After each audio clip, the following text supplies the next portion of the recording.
कार्तिक मास की कहानी। नारद जी बोले, जब 2 घड़ी रात बाकी रहे तब तुलसी की मृतिका वस्त्र और कलश लेकर जलाशय पर जाएं। कार्तिक में जहाँ कहीं भी प्रत्येक जलाशय के जल में स्नान करना चाहिए। गर्म जल की अपेक्षा ठंडे जल में स्नान करने से 10 गुना पुण्य होता है। उससे 100 गुना पुण्य बाहरी कुएं में जल में स्नान करने से होता है। उससे अधिक पुण्य बावड़ी में और उससे भी अधिक पुण्य पोखर में स्नान करने से होता है। उससे 10 गुना झरने में और उससे भी अधिक पुण्य कार्तिक मास के नदी स्नान करने से होता है। उससे भी 10 गुना पुण्य वहाँ होता है जहाँ 2 नदियाँ का संगम हो, और यदि कहीं 3 नदियाँ का संगम हो तब तो और पुण्य की कोई सीमा ही नहीं है।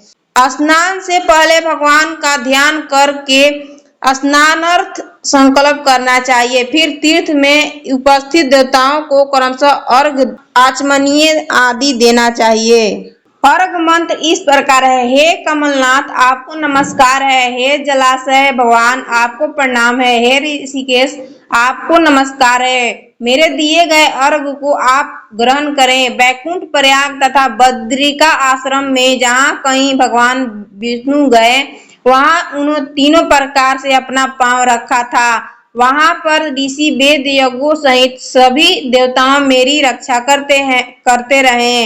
हे जनार्दन, हे दामोदर, हे देवेश, आपको प्रसन्न करने हेतु मैं कार्तिक मास में विधि विधान से ब्रह्म मुहूर्त में स्नान कर रहा हूँ। आपकी कृपा से मेरे सभी पापों का नाश हो। हे प्रभु, कार्तिक मास में व्रत कथा विधि पूर्वक स्नान करने वाला मैं अर्घ देता हूँ। आप राधिका सहित ग्रहण करें। हे श्री कृष्ण, हे बलशाली राक्षसों का संहार करने वाले भगवान, हे पापों का नाश करने वाले, कार्तिक मास में प्रतिदिन दिए हुए मेरे इस अर्घ द्वारा कार्तिक स्नान का व्रत करने का फल मुझे प्राप्त हो। तत्पश्चात विष्णु, शिव तथा सूर्य का ध्यान करके जल में प्रवेश कर नाभि के बराबर जल में खड़े होकर विधि पूर्वक स्नान करना चाहिए। गृहस्थी को तिल और आंवले का चूर्ण लगाकर और विधवा स्त्री या यति को तुलसी की जड़ की मिट्टी लगाकर स्नान करना चाहिए। सप्तमी, अमावस्या, नवमी, त्रयोदशी, द्वितीय, दशमी आदि तिथियों को आंवला तथा तिल से स्नान करना वर्जित है। स्नान करते हुए निम्न शब्दों का उच्चारण करना चाहिए। जिस भक्ति भाव से भगवान ने देवताओं के कार्य के लिए 3 प्रकार का रूप धारण किया था, वही पापों का नाश करने वाले भगवान विष्णु अपनी कृपा से मुझे पवित्र बनाए। जो मनुष्य भगवान विष्णु की आज्ञा से कार्तिक व्रत करता है उसकी इंद्रादि सभी देवता रक्षा करते हैं, इसीलिए वह मुझको पवित्र करे। बीजों, रहस्यों तथा योगों सहित वेदों के मंत्र, कश्यप आदि ऋषि, इंद्रादि देवता मुझे पवित्र करें। अदिति आदि सभी नारियां, यज्ञ, सिद्धि, सर्प और समस्त औषधियां और तीनों लोकों के पहाड़ मुझे पवित्र करें। इस प्रकार कहकर स्नान करने के बाद मनुष्य को हाथ में पवित्र धारण करके देवता, ऋषि, मनुष्य तथा पितरों का विधि पूर्वक तर्पण करना चाहिए। तर्पण करते समय तर्पण में जितने तिल रहते हैं उतने वर्ष पर्यंत व्रती को पितृगण स्वर्ग में वास करते हैं। उनके बाद व्रती को जल में से निकलकर शुद्ध वस्त्र धारण करने चाहिए। सभी तीर्थों के सारे कार्यों से निवृत्त होकर पुनः भगवान विष्णु की पूजन करना चाहिए। सभी तीर्थों के सारे देवताओं का स्मरण करके भक्ति पूर्वक सावधान होकर चंदन फूल और फूलों के साथ भगवान विष्णु को फिर से अर्घ देना चाहिए। अर्घ के मंत्र का साथ इस प्रकार है। मैंने पवित्र कार्तिक मास में स्नान किया है। हे विष्णु, राधा के साथ आप मेरे दिए अर्घ को ग्रहण करें। तत्पश्चात चंदन फूल, तांबूल आदि से वेद पाणी ब्राह्मणों का श्रद्धा पूर्वक पूजन करें और बारंबार नमस्कार करें। ब्राह्मणों के दाएं पांव में तीर्थ का वास होता है, मुंह में वेद और समस्त अंगों में देवताओं का वास होता है। अपने कल्याण की इच्छा रखने वाले मनुष्य को इनका न तो अपमान करना चाहिए और न ही इनका विरोध करना चाहिए। फिर एकाग्रचित होकर भगवान विष्णु को प्रिय तुलसी जी के साथ पूजा करनी चाहिए। उनकी परिक्रमा करके उनको प्रणाम करना चाहिए। हे देवी, हे तुलसी, देवताओं में ही प्राचीन काल में तुम्हारा निर्माण किया है और ऋषियों ने तुम्हारी पूजा की है। हे विष्णु प्रिय तुलसी, आपको नमस्कार है।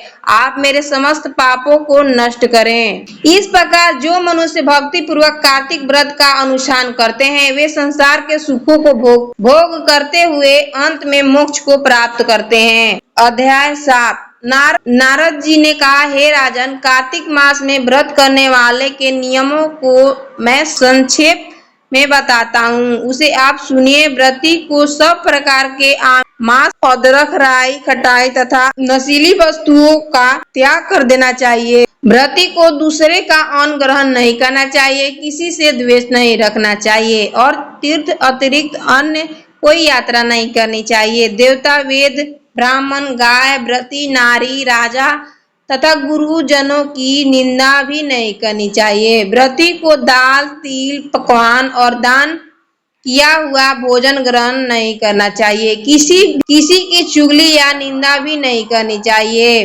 किसी भी जीव का मांस नहीं छूना चाहिए। पान, कत्था, चूना, नींबू, मसूर, बासी तथा जूठे अन्न का भी प्रयोग नहीं करना चाहिए। गाय, बकरी तथा भैंस में अतिरिक्त अन्य किसी पशु का दूध भी नहीं पीना चाहिए। कांसे के पात्र में रखा हुआ पंचगव्य, बहुत छोटे घड़े का पानी तथा केवल अपने लिए ही पका हुआ अन्न प्रयोग करना चाहिए। कार्तिक मास का व्रत रखने वाले मनुष्य को सदैव ब्रह्मचर्य का पालन करना चाहिए। उसे धरती पर सोना चाहिए और दिन के चौथे पहर में केवल एक बार पतल में भोजन करना चाहिए। व्रती कार्तिक माह में केवल नरक चतुर्दशी, जिसे छोटी दिवाली भी कहा जाता है, उसी के दिन ही शरीर में तेल लगाना चाहिए। कार्तिक माह में व्रत करने वाले मनुष्य को सिंघड़ा, प्याज, मट्ठा, रसवाला, चंडाल, पापी, म्लेच्छ, पतित, व्रतहीन, ब्राह्मण द्रोही और नास्तिकों से बातचीत नहीं करनी चाहिए। भगवान विष्णु को प्रसन्न करने के लिए अपनी शरीर के अनुसार चंद्रायण आदि का व्रत करना चाहिए और उपयुक्त नियमों का पालन करना भी चाहिए।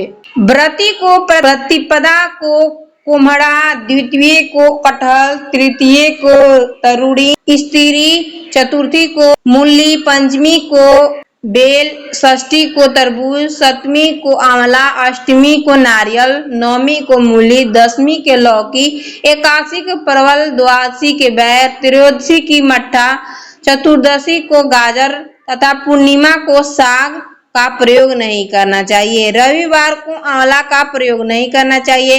कार्तिक माह में व्रत करने वाले मनुष्य यदि इन सागों में से किसी साग का सेवन करना चाहे तो पहले ब्राह्मण को देकर ग्रहण करें। यदि विधान माघ माह के व्रत के लिए भी है, देवउठनी एकादशी में पहले कही गई विधि के अनुसार नित्य जागरण, गायन वादन आदि करना चाहिए। इसके विधि पूर्वक करने वाले मनुष्य को देखकर यमदूत ऐसे भाग जाते हैं जैसे सिंह को गर्जना से हाथी भाग जाती है। कार्तिक माह का व्रत सभी व्रतों में श्रेष्ठ है। इससे अतिरिक्त जितने भी व्रत यज्ञ है वह 1000 की संख्या में किए जाने पर भी इनकी तुलना नहीं कर सकते, क्योंकि यज्ञ करने वाले मनुष्य को सीधा वैकुंठ की प्राप्ति होती है। जिस प्रकार राजा की रक्षा के लिए अंगरक्षक करते हैं, उसी प्रकार कार्तिक माह का व्रत करने वाले की रक्षा भगवान विष्णु की आज्ञा से इंद्रादि देवता करते हैं। व्रती मनुष्य जहाँ कहीं भी रहता है वहाँ पर उसकी पूजा होती है, उसका यश फैलता है। उसके निवास स्थान पर भूत पिशाच आदि कोई भी नहीं रह पाते। विधि पूर्वक कार्तिक माह का व्रत करने वाले मनुष्य को पुण्यों का वर्णन करने में ब्रह्मा जी भी असमर्थ हैं। यह व्रत सभी पापों को नष्ट करने वाला, पुत्र पौत्र प्रदान करने वाला और धन्य दान की वृद्धि करने वाला है। अगर मेरी वीडियो अच्छी लगी हो तो चैनल को लाइक करें, सब्सक्राइब करें और चैनल पर आप नए आए हैं तो चैनल को लाइक, सब्सक्राइब दोस्तों को शेयर करें। धन्यवाद। राधे राधे।